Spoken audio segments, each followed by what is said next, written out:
Innal hamdalillah nahmaduhu wa nasta'inuhu wa nastaghfiruh wa na'udzu billahi min shururi anfusina wa sayyiati a'malina man yahdihillahu fala mudilla lahu wa man yudlil fala hadiya lahu asyhadu an la ilaha illallah wahdahu la syarika lahu wa asyhadu anna Muhammadan abduhu wa rasuluh ya ayyuhalladzina amanu taqullaha haqqa tuqatih wa la tamutunna illa wa antum muslimun ya ayyuhan nasu taqu rabbakum alladzi khalaqakum min nafsin wahidah wa khalaqa minha zawjaha وبث منهما رجالا كثيرا ونساء واتقوا الله الذي تساءلون به والأرحام إن الله كان عليكم رقيبا يا أيها الذين آمنوا اتقوا الله وقولوا قولا سديدا يصلح لكم أعمالكم ويغفر لكم ذنوبكم ومن يطع الله ورسوله فقد فاز فوزا عظيما أما بعد فإن أصدق الحديث كتاب الله وخير الهدى هدى محمد صلى الله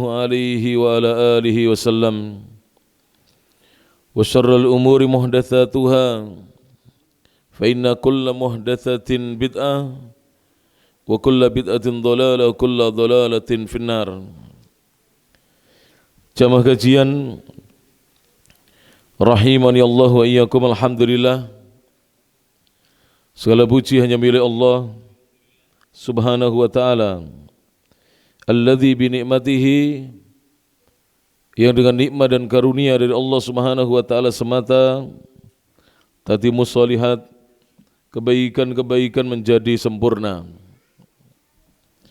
Kita lanjutkan kembali kajian bulanan kita setiap Jumat yang kedua, membahas kitab yang berjudul Al-Wasatiyatu wal-i'tidal wa atharuhuma ala hayatil muslimin.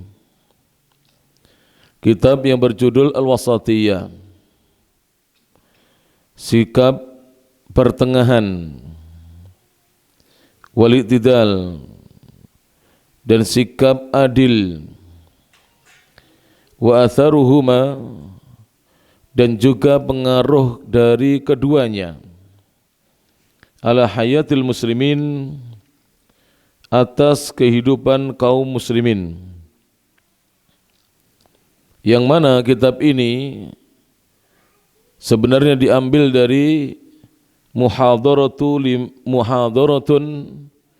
lima ali syekh, ceramah ilmiah yang disampaikan oleh yang mulia Syekh Saleh bin Abdul Aziz bin Muhammad bin Ibrahim al-Syekh hafizahullah ta'ala.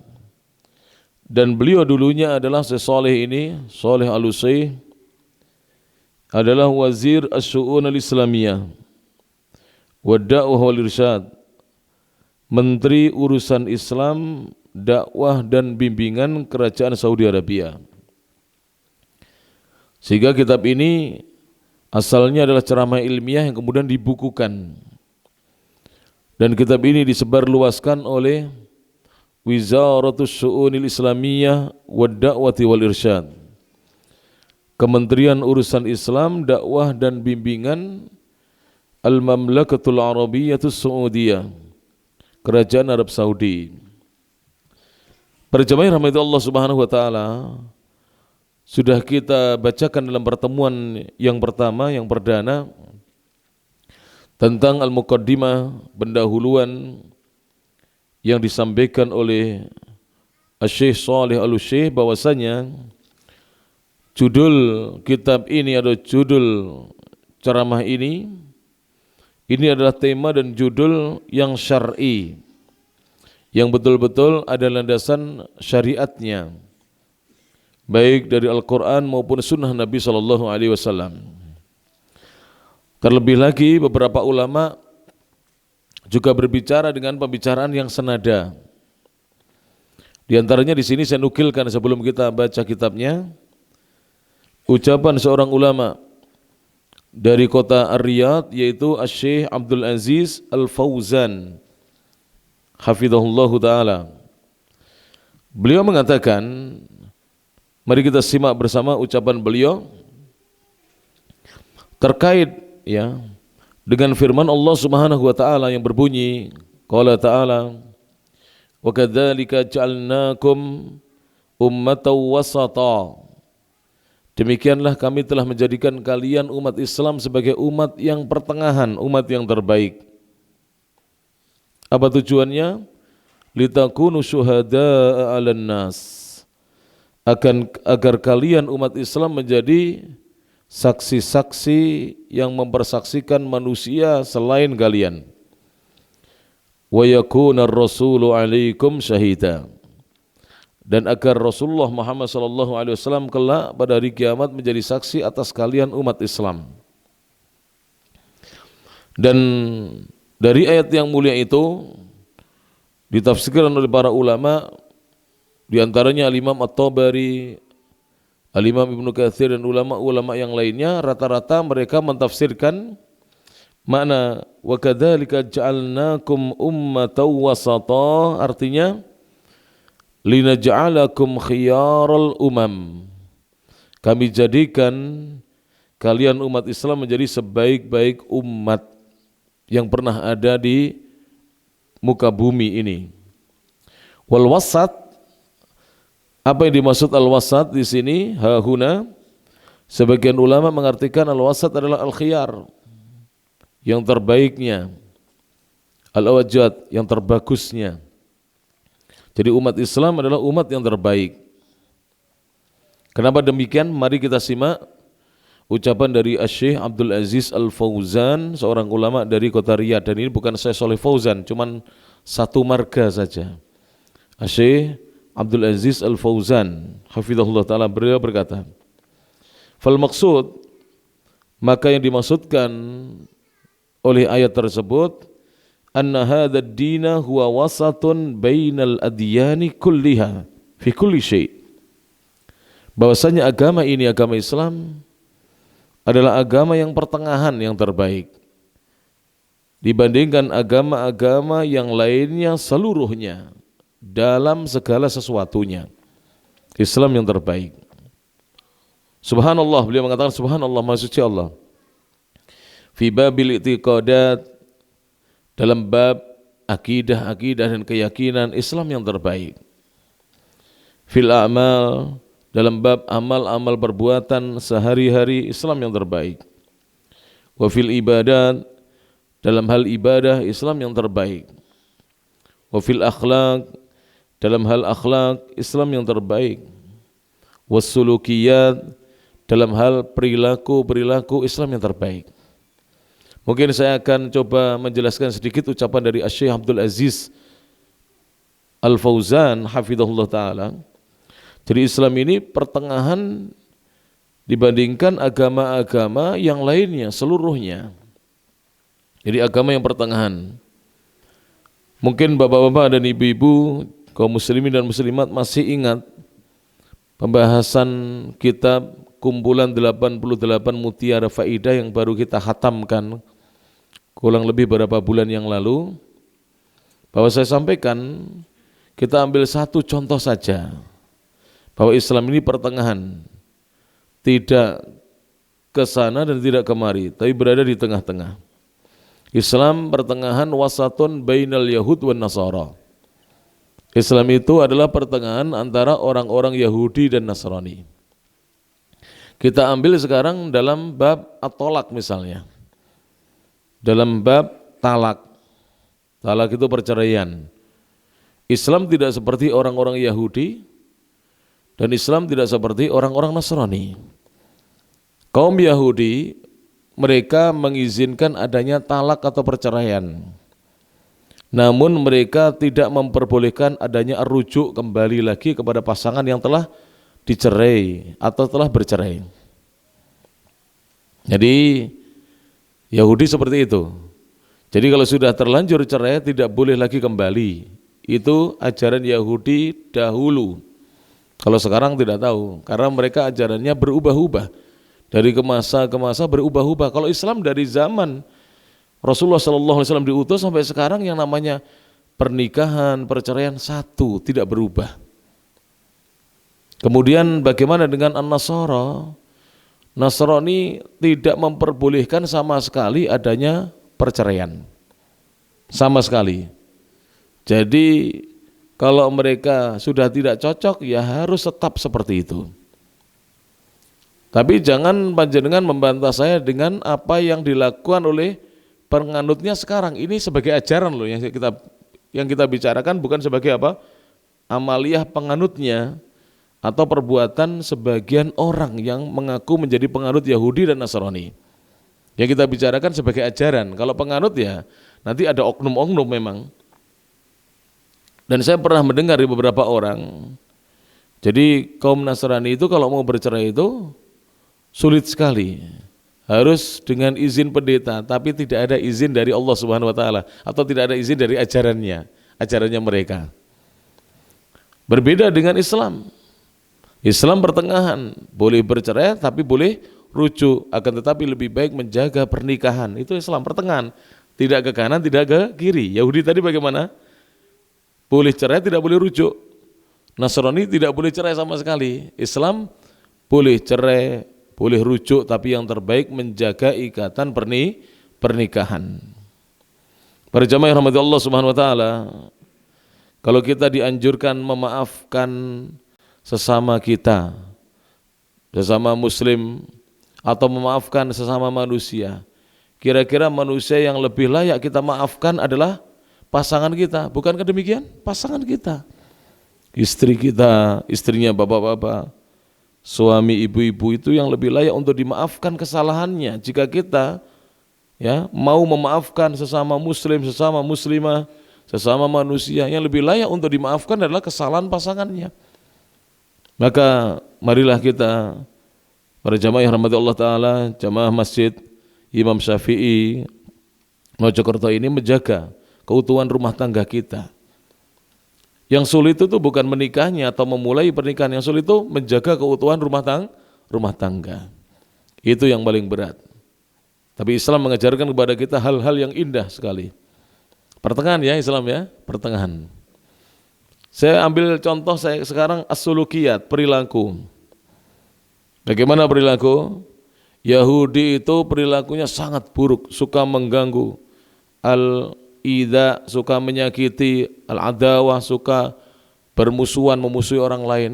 Sebaliknya, Nasrani itu diapa-apakan di kalangan mereka dulu, ajaran mereka dulu tidak boleh membalas, harus memaafkan.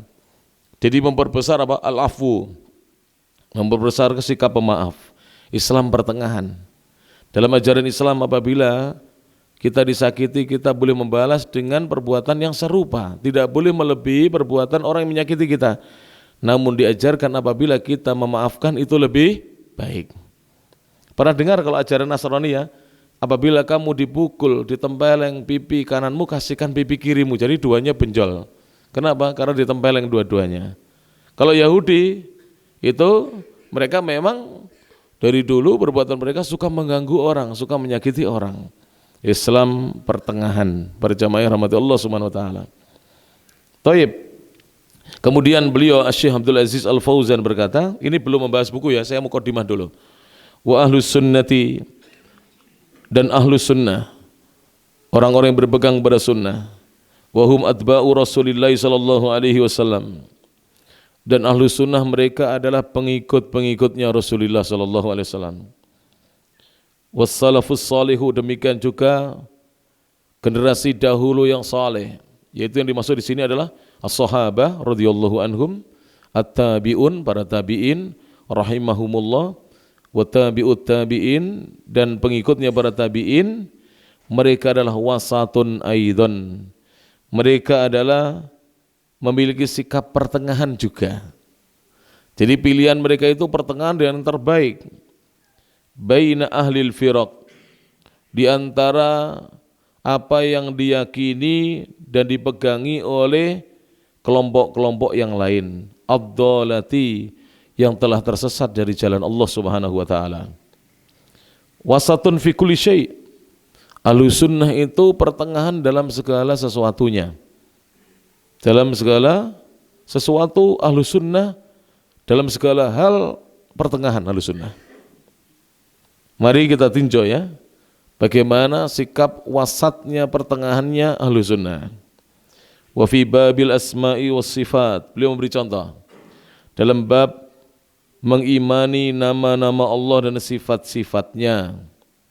Ahlus sunnah wasatun, pertengahan, baina nufatis sifat wal musyabbihah, antara kelompok yang menolak, yang meniadakan, mengingkari sifat-sifat Allah, dan kelompok yang menetapkan sifat-sifat Allah tapi menyerupakan sifatnya Allah dengan sifat makhluk.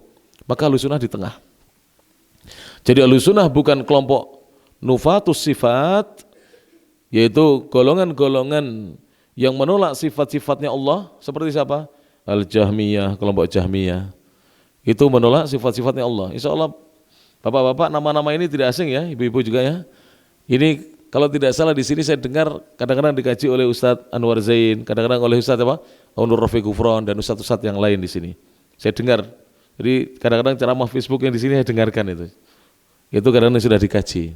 Saya tinggal melengkapi aja pembahasan secara khusus. Jadi kelompok Al-Jahmiyah. Jahmiyah itu siapa?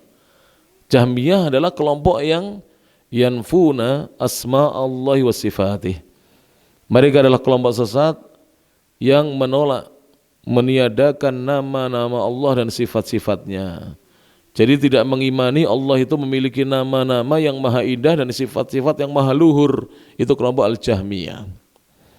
Dan maaf ya, supaya kita tidak salah faham, saya sebutkan contoh i'tiqad akidah Ahlussunnah, akidahnya Al-Jahmiyah yang dimasukkan di tengah-tengah kaum muslimin, di tengah-tengah Ahlussunnah wal Jamaah. Padahal ini sebenarnya akidah Al-Jahmiyah. Silakan nanti dikaji, diteliti ya. Karena sekarang ini sudah zaman modern, kita bisa mengakses tulisan-tulisan para ulama sudah PDF-kan. Sudah ditulis, disebar di internet. Silakan dibuka nanti. Al-Jahmiyah itu diantara i'tiqadnya yang sesat dan menyesatkan adalah mereka mengatakan innallaha fi kulli makan. Sesungguhnya Allah ada di mana-mana. Itu bukan akidah Ahlussunnah wal Jamaah. Dan itu juga bukan akidah Al-Asy'ariyah. Tapi itu adalah akidah Al-Jahmiyah. Nanti bisa dicek itu. Itu akidahnya Al-Jahmiyah. Dan dikarenakan akidah ini, mereka mengatakan bahwasanya Allah itu ada di mana-mana. Tentunya konsekuensinya, lawazimnya, ini kalau kita bicara konsekuensinya adalah meyakini Allah itu banyak, berbilang. Di mana-mana berarti kan banyak, bukan tunggal. Kalau di mana-mana, saya ambil contoh ya, ini bukan promosi toko ya. Misalnya minimarket ini ada di mana-mana, Indo ini ada di mana-mana, Alfa ini ada di mana-mana, kan banyak. Kalau panjenengan mengatakan Alfa ada di mana-mana, ternyata hanya di Mojokerto, panjenengan dusta namanya. Berarti cuma satu di Mojokerto, padahal dia di mana-mana ada. Makanya Al-Imam Abu Hanifah rahimahullahu ta'ala, tahu Abu Hanifah? Ulama madhab yang tertua, lahir tahun 80 Hijriah, wafat tahun 150 Hijriah. Abu Hanifah rahimahullah namanya adalah An-Nu'man bin Thabit. Siapa namanya? An-Nu'man ibnu Thabit rahimahullahu ta'ala atau radhiyallahu anhu. Beliau ini mengatakan, siapa yang mengatakan Allah tidak di langit dan Allah tidak di bumi, mengingkari keberadaan Allah di langit, maka dia adalah telah kufur kepada Allah Subhanahu wa taala. Jadi kalau tidak meyakini Allah Maha tinggi di atas langitnya, maka dinyatakan telah kufur oleh Al-Imam Abu Hanifah rahimahullahu taala. Itu di antara kelompok yang tergolong nufatus sifat. Kelompok yang menolak, meniadakan, mengingkari sifat-sifat Allah. Tapi sebenarnya Al-Jahmiyah bukan hanya sifat yang diingkari, tapi nama-nama juga. Jadi Al-Jahmiyah tidak mau mengakui Ar-Rahman itu nama Allah, tidak mau. Ar-Rahim nama Allah juga tidak mau. Dia hanya mengakui nama Allah, ya Allah saja itu. Namanya cuma satu, Allah. Padahal nama Allah itu banyak. Ar-Rahman juga nama Allah. Minal asma'il husna, termasuk nama-nama Allah yang maha indah. Sebenarnya Jahmiyah itu mengingkari Al-Quran. Coba.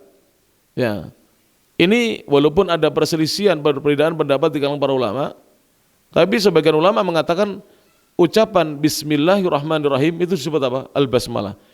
Sebagian ulama mengatakan termasuk salah satu dari ayat Al-Quran. Dan nama Ar-Rahman ini bukan hanya di dalam kata Al-Basmalah atau kalimat Al-Basmalah. Di surat Toha ayat yang kelima juga ada sebutan Ar-Rahmanu 'alal arsyistawa. Allah yang maha pemurah beristiwa di atas arasnya. Ar-Rahman lagi. Apa artinya Ar-Rahman? Yang maha pemurah, yang maha pengasih itu Ar-Rahman. Kalau Ar-Rahim yang maha penyayang. Itu nama-nama Allah. Dan Allah tegas katakan dalam Al-Quran, walillahil asma'ul husna. Dan Allah maha memiliki nama-nama yang indah. Bukan yang satu, nama-nama yang indah. Al-asma' kalau tahu bahasa Arab itu jamak bentuknya. Ya. Bentuk apa? Jamak. Nama-nama al-husna yang maha indah. Allah katakan apa? Fad'uhu biha. Berdoalah kalian dengan menyebut nama-nama Allah itu di hadapan doa-doa kalian. Berarti Al-Quran mengakui Allah punya banyak nama. Tidak seperti Jahmiyah yang mengingkari nama-nama Allah Subhanahu wa taala. Siapa lagi yang menjadi pengingkarnya sifat-sifatnya Allah? Al-Mu'tazilah. Al-Mu'tazilah. Ini juga mengingkari sifat-sifatnya Allah Subhanahu wa taala, walaupun mereka meyakini nama, tapi mereka mengatakan nama yang tidak mengandung sifat. Ini sama sebenarnya mereka itu kelompok, kata para ulama, banci. Tidak seperti Jahmiyah yang nekat atau bonek menolak nama-nama dan sifat-sifat Allah. Kalau Al-Mu'tazilah ini banci. Jadi bancinya nufatus sifat itu ya Mu'tazilah ini. Dia hanya mengatakan ya bahwasanya Allah tidak punya sifat, tapi namanya tidak mengandung sifat, ya sama saja menolak nama sebenarnya. Ada nama tidak ada artinya, ya tidak mungkin. Nama pasti mengandung arti, dan di dalam artinya itu mengandung sifat-sifatnya orang yang diberi nama dengan nama tersebut, atau zat yang diberi nama dengan nama tersebut. Dan sebagian ulama mengatakan yang termasuk golongan nufatus sifat adalah akidah Asy'ariyah atau Asy'ariyah. Kenapa? Karena Al-Imam Abul Hasan Al-Asy'ari sebelum rujuk ke manhaj Ahli Sunnati wal Jamaah, rujuk kepada akidahnya Al-Imam Ahmad bin Muhammad bin Hanbal sebagaimana dalam kitabnya Al-Ibanatu an Usuli Diyanah, nanti dibaca, beli para jemaah. Saya alhamdulillah sekitar tahun 93-94 sampai tahun 95-96, saya lupa pastinya, saya mendapatkan hadiah dari kiai saya. Beliau adalah pimpinan pondok pesantren An-Nur Litulab di Wonocolo, Surabaya. Dan beliau adalah dosen serta guru besar di Fakultas Adab IAIN Sunan Ampel, Surabaya. Ketika saya mondok di sana 4 tahun, beliau pulang dari Sudan, menempuh pendidikan S2-nya di Sudan. Pulang, beliau menghadiahi kami, murid-muridnya, santri-santrinya, semua diberi hadiah kitab apa? Al-Ibanatu judulnya. An Usuli Diyanah. Itu pertama kali saya tahu kitabnya Al-Imam Abul Hasan Al-Asy'ari. Al-Ibanatu, kitabnya judulnya apa? Al-Ibanah, penjelasan An Usuli Diyanah tentang prinsip-prinsip agama. Di situ Al-Imam Abul Hasan Al-Asy'ari menyatakan tobatnya, rujuknya ke manhaj Ahlussunnah wal Jamaah. Karena beliau 40 tahun bermanhaj Al-Mu'tazilah. Kemudian setelah itu sebentar beliau bermanhaj Al-Asy'ariyah. Dengan beliau mengambil akidahnya Al-Maturidiyah dan Al-Kullabiyah digabung menjadi sifat 20. Setelah beliau didakwai oleh ulama-ulama yang menjadi pengikutnya Imam Ahmad bin Hanbal, beliau rujuk ke manhaj salaf.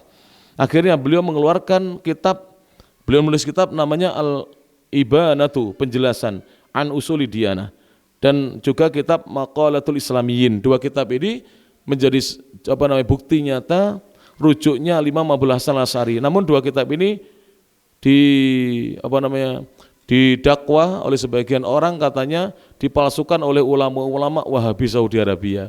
Padahal dua kitab ini sudah ada sebelum ada Saudi Arabia. Dua kitab ini sudah ada sebelum adanya kerajaan Saudi Arabia.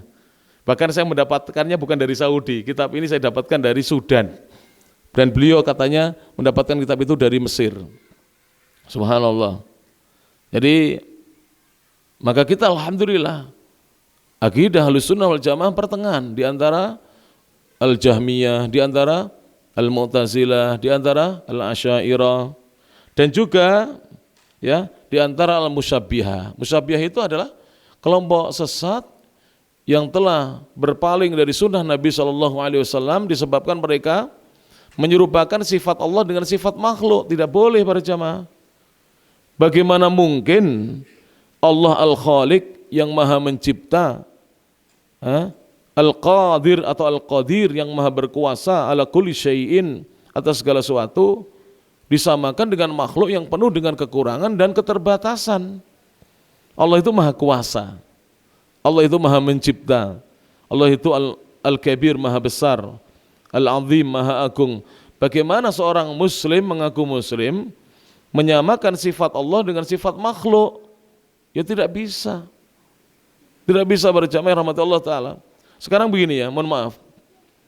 Secara akal sehat, apabila ada seorang dia sehat walafiat jasmani dan rohani, kemudian disamakan oleh orang dengan orang yang na'udzubillah min dzalik diuji dengan penyakit gila.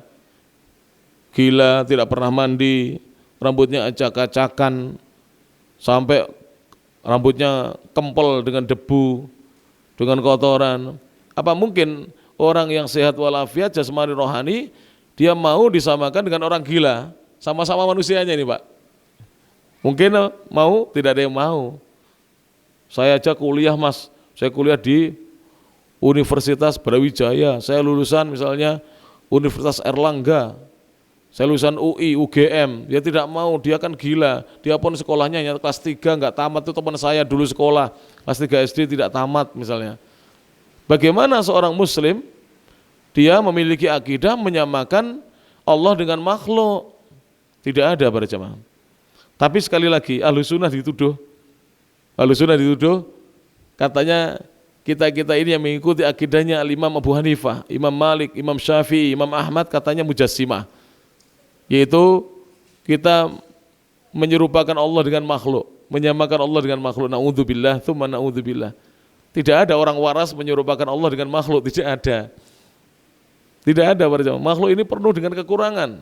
Iya para jemaah. Coba kalau kita tidak mandi sehari, bagaimana Pak? Bau kita bagaimana?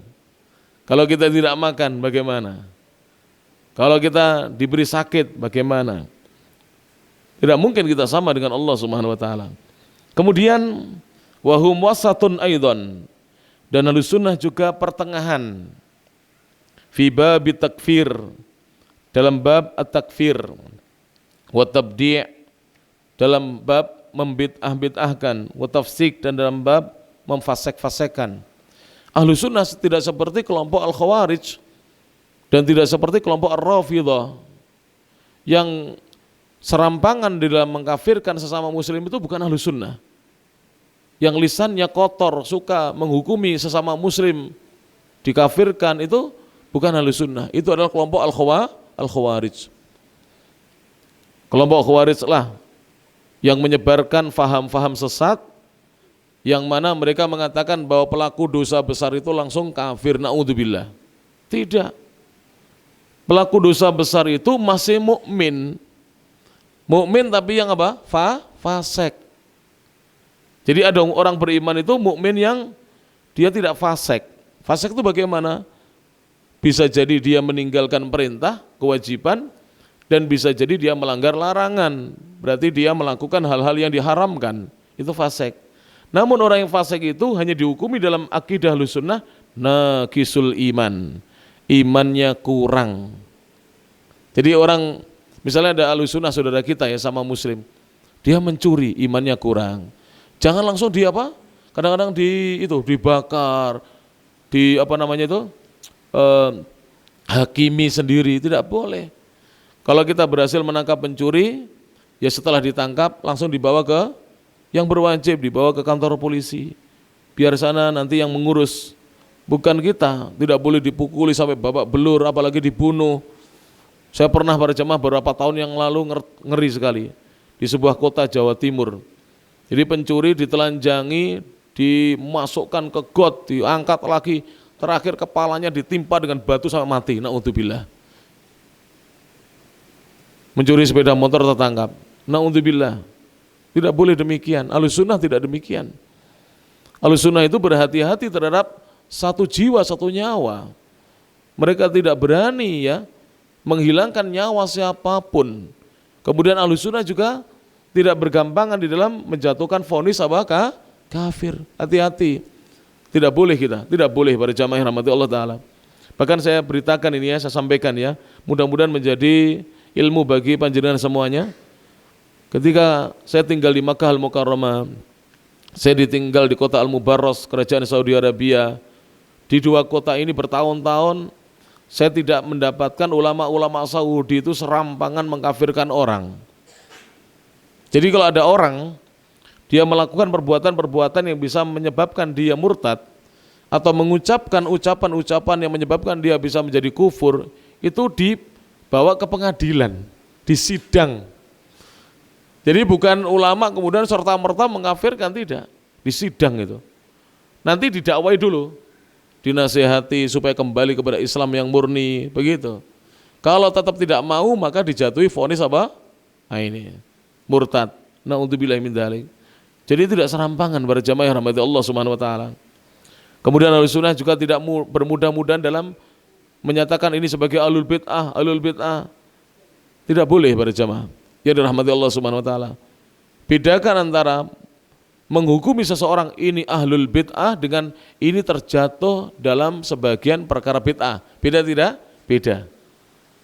Si fulan berbuat bid'ah berbeda dengan si fulan ahlul bid'ah. Berat ini para jemaah. Yang satu ini konsekuensinya berat. Yang satu, oh si fulan berbuat bid'ah, mari kita nasihati, mudah-mudahan dia kembali kepada sunnah. Tapi kalau yang sudah ini sudah, naudzubillah, akhirnya saling caci mencaci sama muslim. Dan ini bukan ajaran Rasulullah sallallahu alaihi wasallam. Ini jauh dari al-wasatiyah wal i'tidal. Ini jauh dari sikap pertengahan dan adil dalam menilai orang.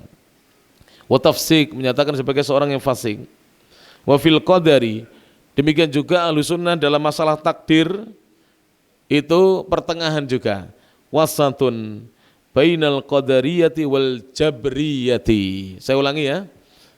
Ahlussunnah dalam masalah takdir bersikap pertengahan antara kelompok sesat al-qadariyah. Apa qadariyah?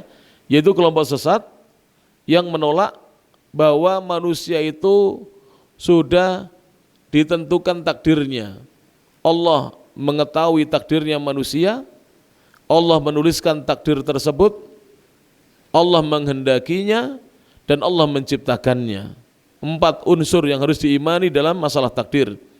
Tapi kelompok Al-Qadariyah mengatakan bahwa manusia itu katanya menciptakan perbuatannya sendiri. Jadi tidak meyakini Allah yang menciptakan perbuatan manusia. Jadi mereka menolak Allah yang maha mencipta. Mereka mengatakan manusia itu mencuri, ya dia sendiri yang menciptakan dirinya mencuri, tidak ada kaitannya dengan takdirnya Allah. Allah tidak mentakdirkan dia mencuri. Ini sebenarnya orang tidak faham atau orang salah faham dengan al-iradah. Pernah dengar al-iradah? Ada 2. Siapa bisa jawab? Harusnya Bapak takmir, di sini ada hadiah loh, buku atau apa loh, apa jajan, apa amplop loh hadiahnya. Jadi kalau saya ada pertanyaan harus Bapak-bapak bisa jawab, saya kasih ini. Saya lupa, biasanya saya di tas saya ada hadiah biasanya. Mohon maaf ya. Atau saya cari dulu. Tak kasih hadiah kalau ada. Kadang-kadang saya bawa, kadang-kadang ya. Tapi namanya kadang-kadang ya kadang-kadang lupa. Ya. Oh ada insya Allah. Ya. Kalau bisa jawab hebat panjenengan. Wah, lumayan. Tapi sudah pernah saya pakai ini, masih lumayan sih parfum ini. Parfum Arab ini. Enggak ada di sini parfum Arab. Ya. Masya Allah, hadiah. Dalam masalah iradah ada 2. Sebutkan 2 iradah yang difahami oleh Ahlussunnah wal Jamaah. Dapat hadiah parfum, monggo. Masya Allah. Nih silakan. Ikhlas saya sudah. Ikhlas parfum Arab, Masya Allah ya. Buat ke masjid Jumatan, buat ketemu istri. Itu awet, parfum Arab awet. Tapi itu tadi yang lembut, ada yang agak baunya agak menyengat. Biasanya orang Indonesia nggak senang menyengat. Orang Arab itu para jamaah ya, itu bajunya 2 hari itu kadang-kadang sudah dicuci masih bau parfum. Nggak tahu kalau ngasih parfum mungkin banyak. Bahkan saya sering salaman sama Syekh itu, sudah berapa jam itu tangan saya masih wangi itu. Jadi kesetrum tangannya Syekh itu wangi lah. Berarti apa tangannya kayak parfum kabeh ngono piye ya. Subhanallah. Lah nek awake dhewe wis ora tau wadus, gak tau parfuman. Itulah kita. Thayyib. Iradah menurut Ahlus Sunnah wal Jamaah berdasarkan Al-Qur'an dan Sunnah itu dibagi 2. Ada iradah namanya al-kauniyah, ada al-iradah asy-syar'iyyah. Panjenengan faham ini lepas dari keyakinan yang menyimpang. Panjenengan akan lurus di atas akidah Ahlus Sunnah wal Jamaah. Al-iradah al-kauniyah itu apa? Kehendak Allah terkait dengan apa yang terjadi di kaun. Kaun itu alam semesta ini. Contoh ya, ada yang dikehendaki baik, ada yang dikehendaki tidak baik.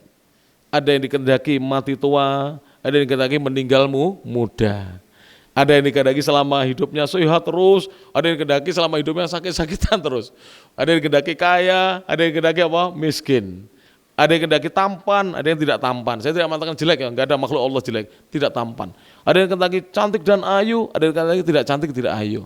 Ada yang dikehendaki punya jabatan, ada yang dikehendaki tidak punya jabatan. Ini namanya iradah apa? Kauniyah di alam ini. Semua dikehendaki oleh Allah. Termasuk orang mencuri itu kalau tidak dikehendaki Allah, tidak bisa mencuri dia. Kalau Allah misalnya menghendaki, pemilik rumahnya sakit batuk semuanya satu rumah, malam tidak bisa tidur, pencuri gak jadi masuk. Lah kok watuk-watuk iki wonge. Weh bahaya. Aku konangan kok. Sudah watuk-watuk wonge marang ngono Pak polisi keliling di kampung itu pakai mobil polisi. Waduh, anak patroli pisan. Akhirnya gagal karena tidak dikehendaki oleh Allah. Ini iradah namanya apa? Kauniyah. Paham ini bagus. Yang kedua, iradah syar'iyyah. Secara syarak, secara agama, Allah tidak menghendaki orang itu tidak sholat. Tapi secara kaun di alam ini terjadi orang yang tidak sholat atas kehendak Allah Subhanahu wa ta'ala semuanya.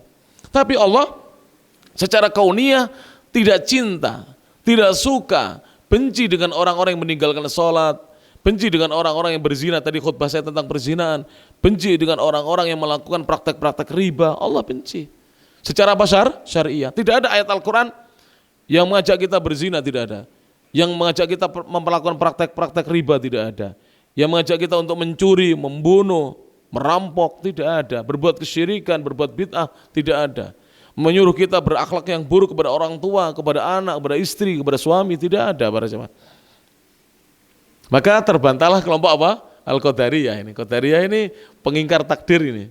Tidak percaya dengan takdirnya Allah Subhanahu wa taala. Karena Qadariyah salah paham, communication. Komunikasi. Mispaham pokoknya. Salah paham dengan apa? Masalah iradah. Bahaya salah paham. Makanya kalau ngaji tidak boleh bicara sendiri, tidak boleh ngantuk, Pak. Kalau ngantuk ngomong dewe, engko gak paham. Akhirnya seperti Qadariyah. Nah, kemudian Ahlus Sunnah ini pertengahan antara Qadariyah dan Al-Jabriyah. Tolong cara bacanya jangan salah ya. Bukan Al-Jabariyah tapi Al-Jabriyah. Ini apa Pak Andi ini? Hah? Sudah isa tuh? Cepet men. Ya Allah. Baru belum bahas kitabnya loh saya. Iya cepet men rek. Ini mesti ada ini. Konslet jamnya. Kok cepet. Perasaan baru ngomong loh saya ya. Baru ini alhamdulillah gitu ya. Ya Allah, ya udah adzan dulu. Sudah takdirnya Allah adzan ya. Kita lanjutkan Bapak dan Ibu kaum muslimin dan muslimat. Alhamdulillah wahdahu wassalatu wassalamu ala man la nabiyya ba'dah wa ala alihi wa sahbihi wa man wala. Jadi Ahlus Sunnah dalam masalah at-takdir, al-qadar itu pertengahan antara wasatun bainal qadariyati wal jabriyah. Apa jabriyah? Jabriyah adalah kelompok yang tersesat dari jalannya Rasulullah sallallahu alaihi wasallam karena mereka berlebih-lebihan di dalam menetapkan takdir. sampai mereka mengingkari bahwa manusia itu diberi oleh Allah Ta'ala pilihan, keinginan dan kemampuan. Jadi mereka itu mengatakan bahwasanya al-insanu majbur, kata mereka. Maka dikatakan al-jabriyah. Manusia itu semuanya perbuatannya dipaksa oleh Allah. Seorang yang ngaji dipaksa untuk ngaji, seorang yang sholat dipaksa untuk sholat, seorang yang berhaji dipaksa berhaji, seorang mencuri dipaksa mencuri, seorang berzina dipaksa berzina. Ini tidak benar.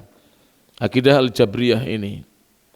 Sebenarnya ya, akidah-akidah ini semuanya ya, akidah-akidah ini semuanya ini bisa kita jawab apabila kita mengetahui dan memahami akidah Ahlussunnah wal Jamaah dengan baik.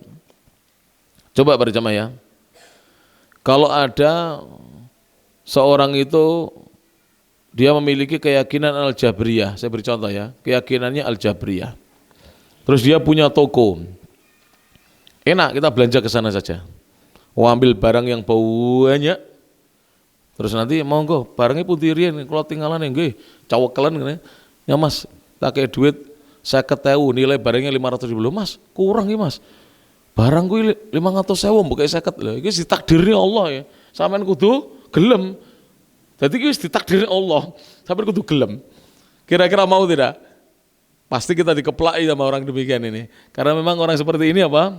Ahmak. Tahu ahmak? Nanti tanya yang ngerti bahasa Arab. Ahmak. Jadi hamko orang seperti ini. Kenapa hamko? Ngomongnya katanya dia manusia itu dipaksa Allah, dalam prakteknya tidak mau dia dikatakan dipaksa oleh Allah. Namanya hamko. Contoh lagi, kalau dia misalnya seorang pekerja, suruh kerja di rumah kita. Misalnya dia tukang bersih-bersih rumah. Akidahnya jabriyah. Mas, kerja dengan aku? Yo, silahkan bekerja. Terus hari Sabtu biasanya kan bayaran ya. Katakan jazakumullah khairan maturun nggih. Maturun pun jenengan tang wangsul mriku dinteni bojone jenengan. Kira-kira ngamuk apa ngamuk? Lek ngamuk lho, kan wis ditakdirnya Allah, sampean ra tak bayar, mek tak apa?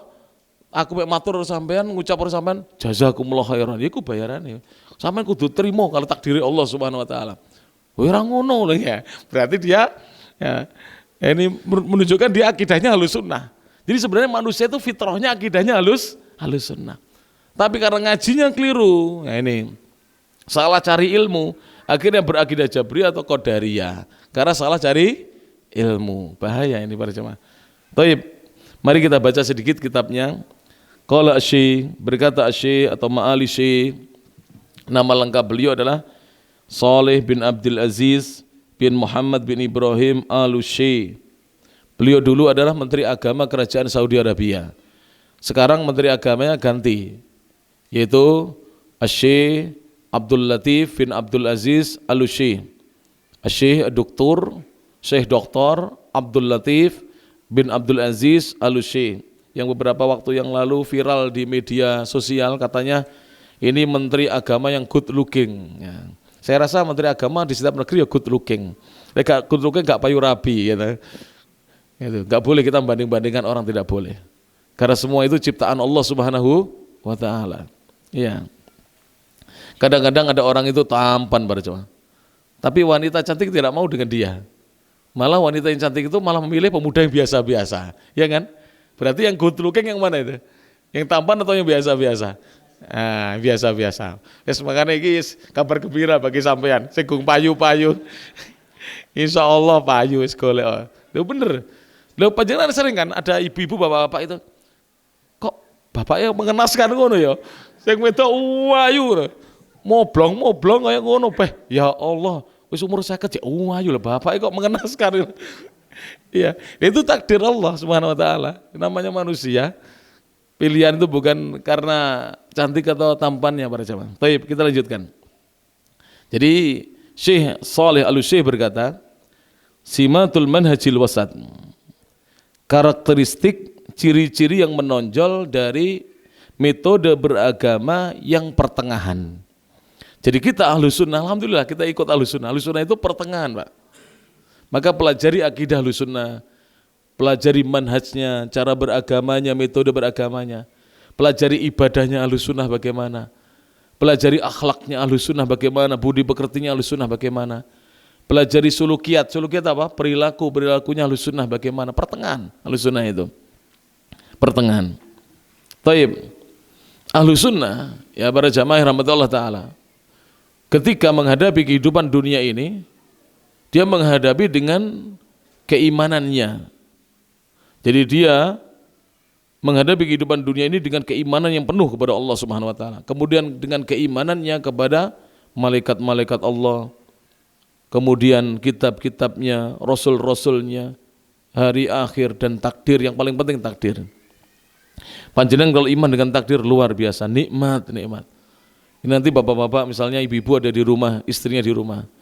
Panjenengan pulang dari sore tadi belum makan hanya sarapan pagi, kemudian berangkat kerja, pulang kerja langsung mampir ke Imam Syafi'i ngaji. Pulang nasinya habis. Kalau Ahlus Sunnah yang mengerti akidah Ahlus Sunnah wal Jamaah, beriman kepada takdir, itu tidak perlu kita emosi, muring-muring. Itu apa kita bicarakan, kita sampaikan itu mudah, Pak.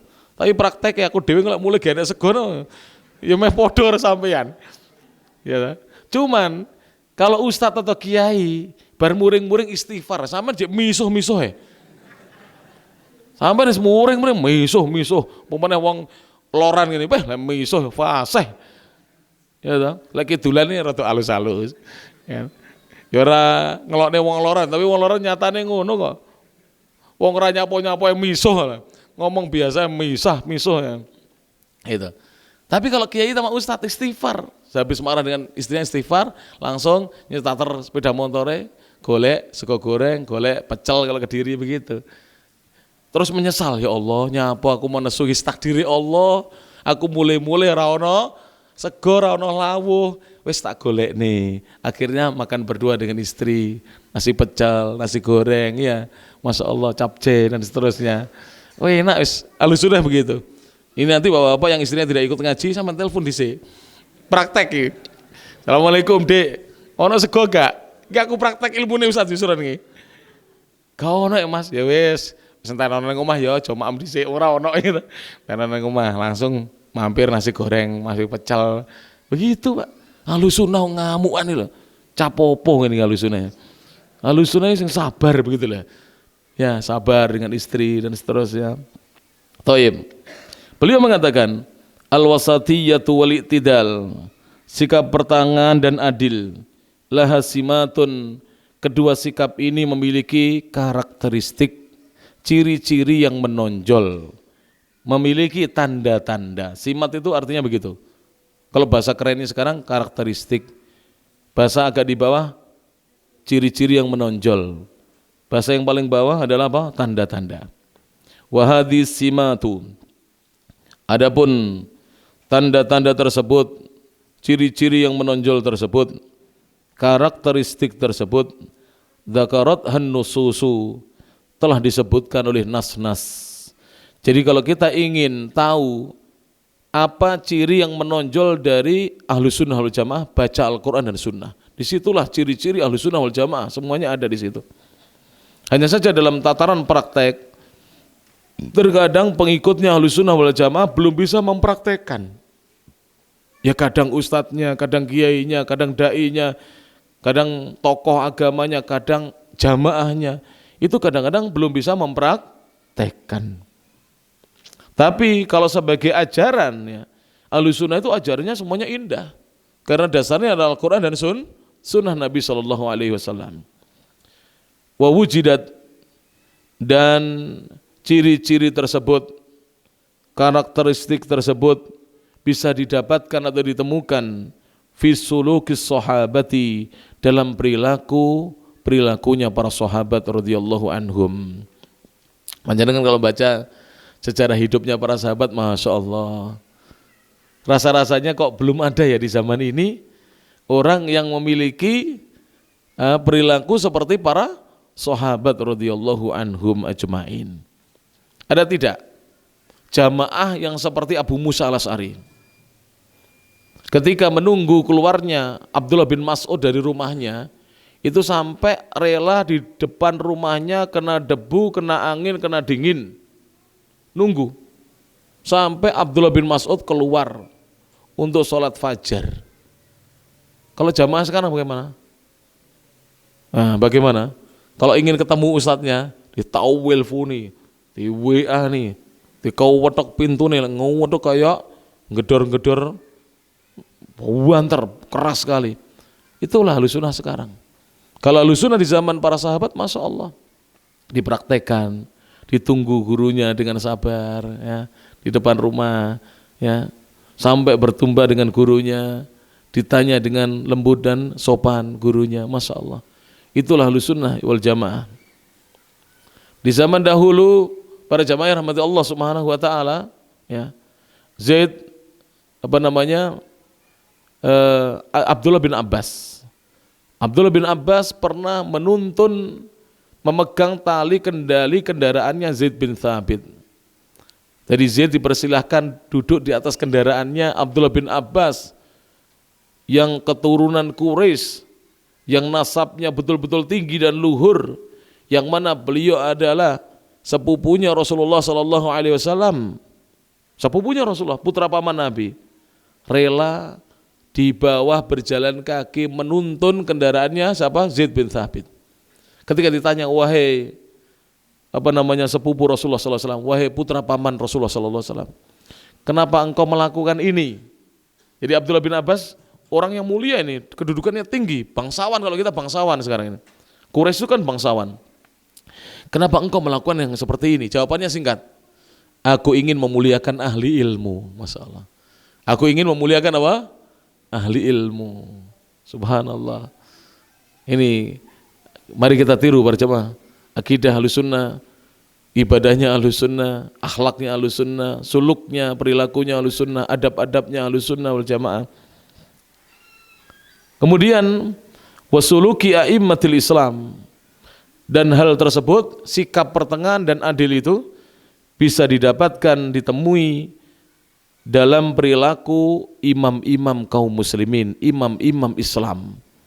Antum kalau membaca sejarahnya Imam Abu Hanifah, Masya Allah, Imam Malik, Imam Syafi'i, Imam Ahmad, Masya Allah. Imam Syafi'i itu luar biasa, dermawan Pak. Imam Syafi'i. Kita sering mengatakan kita ini pengikutnya Imam Syafi'i, kita mengikuti mazhab Syafi'i, tapi kita bakhil. Imam Syafi'i itu orangnya dermawan sekali. Pernah hartanya itu berupa unta, perhiasan, diberikan cuma-cuma kepada orang, Masya Allah. Ini kalau kita melihat perilaku mereka, kita jauh dari ulama-ulama kaum muslimin. Dari ulama-ulama kaum muslimin. Maka ini teladan sebenarnya. Buat saya seperti saya misalnya, guru pesantren, pimpinan pesantren, ini teladan. Ayo, Muhammad Yusron Mustafa dan ustadz-ustadz yang lain. Sampean ikon nih ngetokno santri, gara-gara ini santri reso bayar apa sampean didik sing apik. Dulu para ulama itu Masya Allah. Loh saya tuh ngalami Pak. Dari 2008 saya ini diopeni sama ulama-ulama di Saudi Arabia. Dan guru saya bukan orang Saudi saja. Ada orang Afghanistan, ada orang Ethiopia, Al-Ethiopi, dari dokter dari Afghanistan. Saya masih ingat namanya, Dr. Muhammad, baik sekali. Kemudian Dr. Abdul Jalil sama Dr. Muhammad dari Ethiopia. Saya punya guru gede besar tinggi, besarnya saya kalah, besar tingginya kalah, dari Suriah, ganteng putih, nggak ada apa-apa putihnya gitu. Orang Suriah kan putih-putih, ganteng-ganteng, besar. Namanya Syekh Abdul Muhaimin, Dr. Abdul Muhaimin, ahli tafsir, ahli qiraat. Saya pernah belajar qiraat asyarah dengan beliau. Ini Masya Allah baik-baik ulama-ulama kita ini. Subhanallah, baik-baik ulama-ulama kita. Bahkan kita ini malu pada jemaah. Belum pernah saya mengamalkan sebagaimana diamalkan oleh ulama-ulama kaum muslimin. Belum pernah. Jadi saya itu sering didatangi syekh-syekh itu. Memang di sana kalau manggil tidak ada ustadz ya. Ustadz itu profesor di sana. Dipanggil syekh. Kalau di sini ustadz ya. Kalau di sana syekh. Syekh Muhammad Yusron, maksudnya Ustadz Muhammad Yusron katanya. Tolong ditulis kebutuhan antum dengan istri di kertas, nanti saya belanjakan. Dibelanjakan duit kono. Duitnya sana, bukan saya titip belanja, tidak. Tahu saya tidak punya mobil di Saudi Arabia itu. Betul-betul dibelanjakan Pak. Saya tidak nulis. Ya isin ya. Kita ya agak jaga ya. Jaga gengsi gitu. Mosok saya kon belanjane lho ya ora pantes belas ini. Lek awake dhewe sing belanjane saya nukok-nukok ini kan pantes nggih. Lha mosok saya kon belanjane. Enggak saya tulis, Pak. Bener ini enggak saya tulis.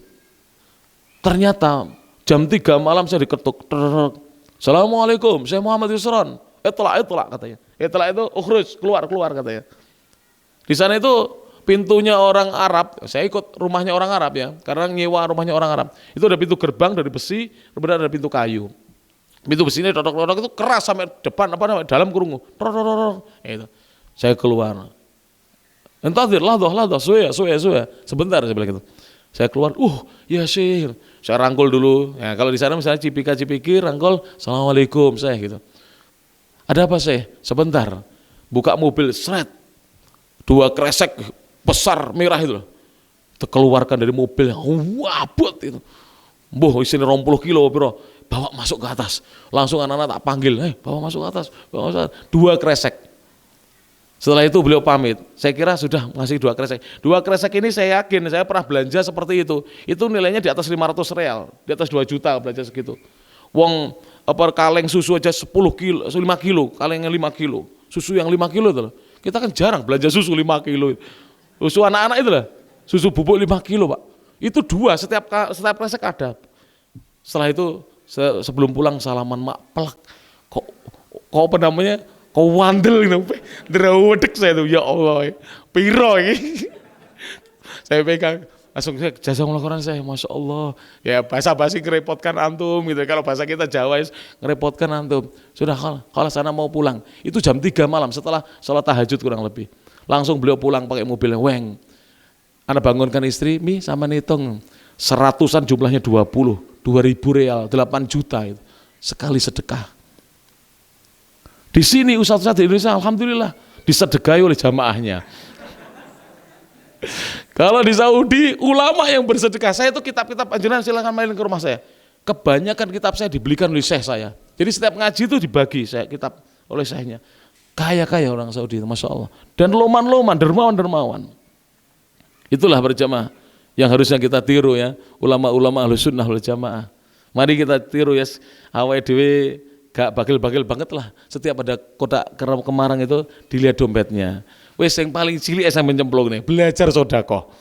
Ya, dilihat 1.000 eman rek. Iki kerja 2 dina, 50.000 eman kerja sedina, 20.000 cek eman kena gitu ku bakso 2 mangkok. Wes sing 5.000 plung besok meningkat para jemaah. Jangan sampai kita pulang dari pengajian ini belum menyemplungi memasukkan uang ke kemarang. Paling kalau belum bawa duit berarti nanti berazam pengajian depan bawa uang. Belajar sedekah. Belajar untuk menjadi Ahlus Sunnah yang sebenarnya. Meneladani ulama-ulama Ahlus Sunnah wal Jamaah. Kita belum cerita ulama-ulama dahulu loh, ulama sekarang aja kita sudah kalah. Bagaimana akhlaknya mereka, bagaimana kedermawanan mereka, ulama-ulama Ahlus Sunnah wal Jamaah. Jamaah yang rahmati Allah Subhanahu wa taala. Beliau mengatakan, amma simatuha, adapun karakteristik darinya adalah fal wasatiyatu wal i'tidal, maka sikap pertengahan dan adil, hiya simatus syariati, itulah ciri yang menonjol dari syariat agama kita. Jadi syariat agama kita, ini ciri yang paling menonjol, syariatnya itu pertengahan. Tidak berat dan tidak terlalu enteng, pertengahan. Syariatnya seperti itu.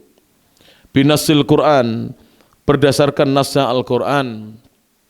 Fahadi syariatu, maka syariat ini muttasimatun, memiliki ciri bi annaha syariatus samahati, bahwasanya syariat agama Islam berdasarkan nas Al-Quran, sesungguhnya ia adalah syariat yang penuh dengan sikap toleransi. Syariat yang penuh dengan sikap toleransi. Waraf'il haraj, dan juga menghilangkan segala yang berat, segala yang memberatkan, atau segala yang membuat sempit. Qala Allahu Jalla wa Ala, Allah Jalla yang maha besar wa ala dan maha tinggi berfirman dalam surah Al-Hajj, surat nomor 22 ayat yang ke-78. Al-ayatu ats-tsaminatu was-sab'un. Allah berfirman, wa ma ja'ala 'alaikum fid dini min haraj. Wa ma ja'ala, dan tidaklah Allah menjadikan 'alaikum atas kalian wahai umat Islam, wahai hamba-hamba Allah, fid dini dalam urusan agama ini min haraj, sesuatu yang memberatkan dan menyempitkan. Tidak ada sama sekali. Ajaran Islam tidak ada yang berat para jamaah yang rahmati Allah Subhanahu wa taala. Tidak ada sama sekali. Sekarang misalnya ada orang mengatakan, Ustaz, buktinya menyembelih kurban itu berat. Saya sampai sekarang sejak menikah belum bisa menyembelih kurban. Itu bukan berat. Kita belum mampu. Kalau berat tidak ada yang mampu mengerjakan. Kalau masih ada yang mampu berarti tidak berat. Cuman kita yang belum diberi kemampuan. Sekarang saya tanya, ketika kita belum mampu, oleh Allah ditekan untuk wajib berkorban atau tidak? Tidak. Ditunggu sampai kita memiliki kemampuan. Zakat misalnya. Bapak-bapak siapa yang tidak punya uang ya? Jangan bohong dengan saya loh, nanti kualat ya. Semua punya uang kan? Tapi ada uangnya yang sudah sampai nisab, nilainya di atas 85 juta tabungannya di rekening, bahkan ada yang ratusan juta, bahkan ada yang miliar, bahkan ada yang triliun ya. Namun ada orang yang uangnya di rekening hanya ratusan ribu. Seperti rekening kita itu ya, ratusan ribu di rekening, kadang-kadang habis, tersisa 50 ribu, yang penting tidak mati rekeningnya kan gitu. Ya, ya, tidak ditutup rekeningnya, ya. Taib. Tapi Allah Subhanahu wa taala hanya mewajibkan zakat bagi mereka yang mampu. Yang uangnya sudah satu nisab, sudah senilai 85 gram emas, kurang lebih 85 juta. Dan sudah satu haul, sudah disimpan selama setahun, sudah tersimpan selama setahun. Kalau belum setahun, dia mau keluarkan boleh, tapi belum wajib. Belum wajib. Kalau nantinya setelah ditunggu setahun ternyata berkurang, jadi 50 juta karena untuk biaya ini dan itu, dia menjadi tidak wajib lagi. Subhanallah. Tapi tidak boleh begini, sebelum setahun tuku motor, tuku ini enggak boleh. Allah Maha tahu, itu khilah namanya. Itu namanya ngakali syariat, tidak boleh. Ada orang begitu. Wis arepe zakat tuh mesti tokokne opo ngono. Itu tidak boleh. Tapi kalau betul-betul berkurang untuk kebutuhan yang mendesak, sekolahnya anaknya, istrinya sakit, dia sakit, rumahnya tiba-tiba gentengnya jatuh, dia harus renovasi rumah. Maka seperti itu tidak berdosa dan itu bukan khilah, bukan mengakali syariat agama. Wa qalat aidan, dan Allah juga berfirman. Satu ayat kita tutup ya. Dan Allah juga berfirman, ma yuridullahu, Allah tidaklah pernah menghendaki, liyaj'ala alaikum min haraj, untuk Allah jadikan atas kalian sesuatu yang berat, yang membebani dan membuat sempit. Tidak ada para jamaah ya rahmati Allah Subhanahu wa taala. Baik. Para ulama mentafsirkan, ini saya tutup dengan tafsir para ulama.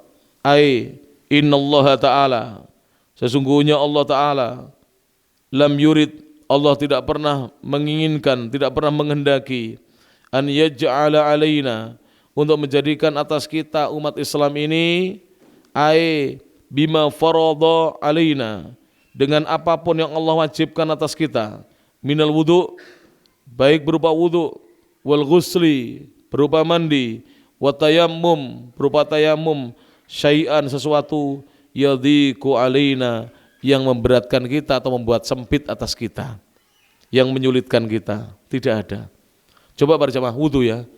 Kalau kita tidak mendapatkan air, apakah kita tetap dipaksa untuk berwudu? Tidak. Kita disuruh menggantinya dengan tayammum.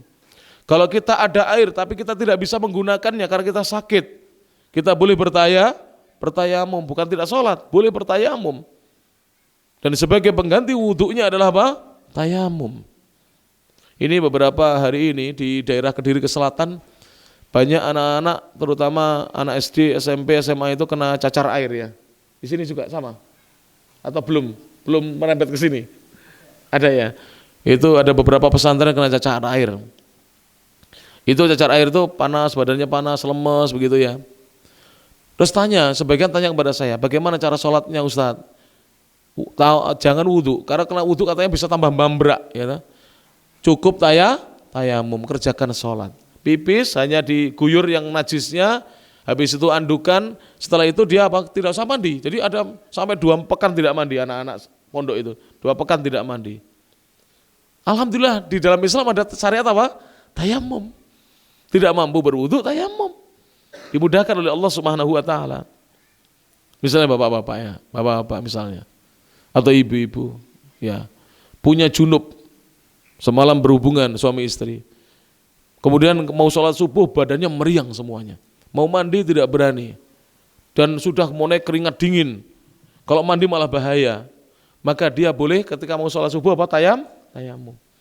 Dulu di zaman Rasulullah ada seorang sahabat menyangka kalau tayamum itu tayamum yang hanya menepukkan begini. Saya ajari tayamumnya. Tepuk sekali, ini sunahnya sebenarnya. Hadisnya begitu. Tepuk sekali, kemudian boleh ditiup, boleh tidak. Setelah tiup, maka usapkan wajah, jadi setelah ditepukkan sekali ke tembok, ke tanah yang berdebu, yang jelas yang ada debu-debunya. Setelah tepukkan, tiup dua telapak tangan kita itu, kemudian usapkan kedua telapak tangan kita itu ke wajah kita, sekali begini. Ya, rata. Setelah itu, kemudian baru yang kanan. Jadi telapak kiri untuk mengusap yang kanan. Dari pergelangan aja, bukan dari siku, pergelangan. Kemudian dari pergelangan, selesai. Kemudian niat untuk sholat.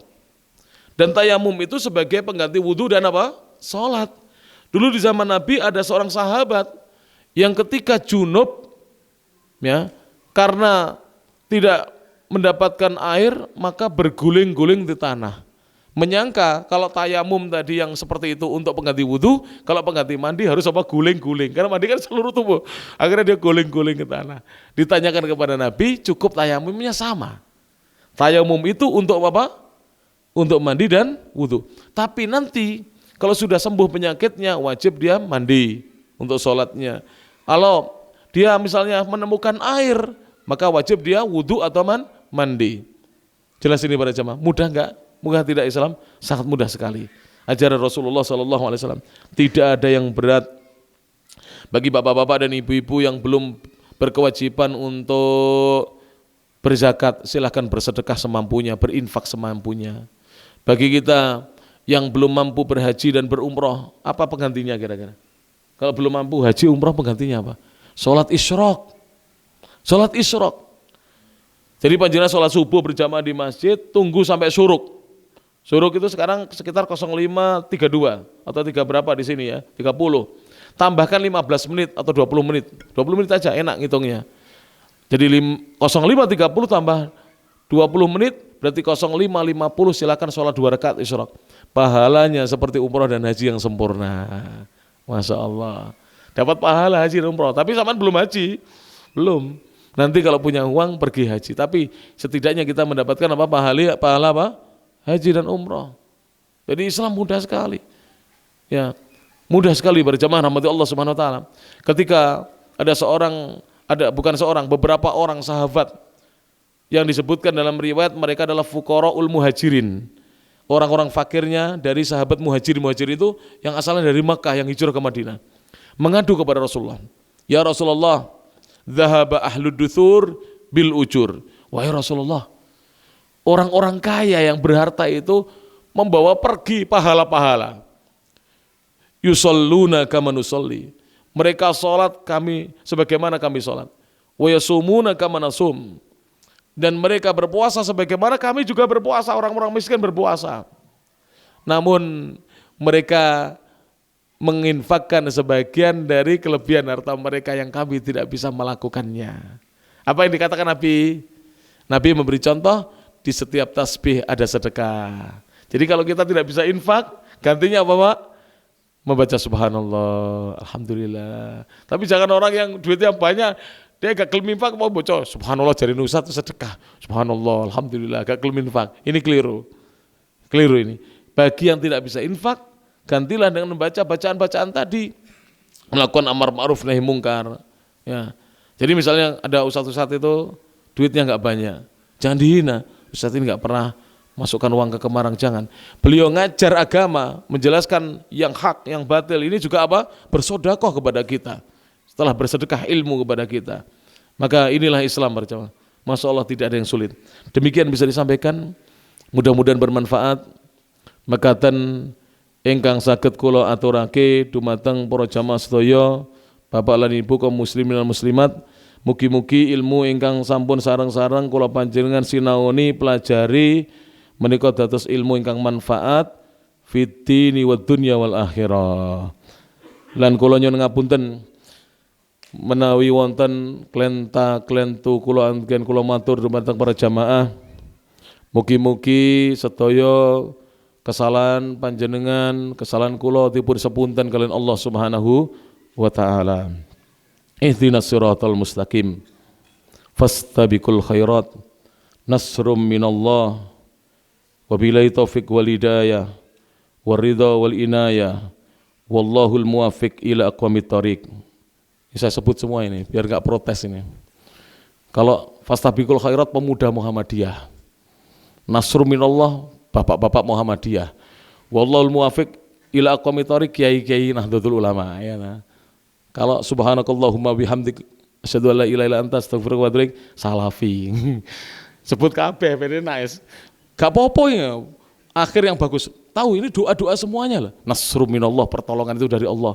Wallahul muwaffiq, Allah yang memberi, Maha memberi taufik ila aqwamit thoriq, ke jalan yang lurus. Itu doa. Makanya alhamdulillah saya kok tidak mendapatkan ada kiai murtad karena mesti di akhir ceramahnya wallahul muwaffiq. Loh bener, kau ono kiai murtad iki. Lek dai murtad je ono. Loh bener ini Pak Jemaah. Wallahul muwaffiq ila aqwamit thoriq, masyaallah. Doanya para kiai. Kita kadang-kadang enggak mengamalkan itu ajaranku ora ya. Itu doa-doa itu di akhir itu. Fastabiqul khairat. Mari kita berlomba-lomba dalam kebaikan. Wabillahi taufiq wal hidayah. Waridha wal inayah. Ya taufik, hidayah, ridho dan inayah itu dari Allah Subhanahu wa taala, semuanya dengan pertolongan Allah.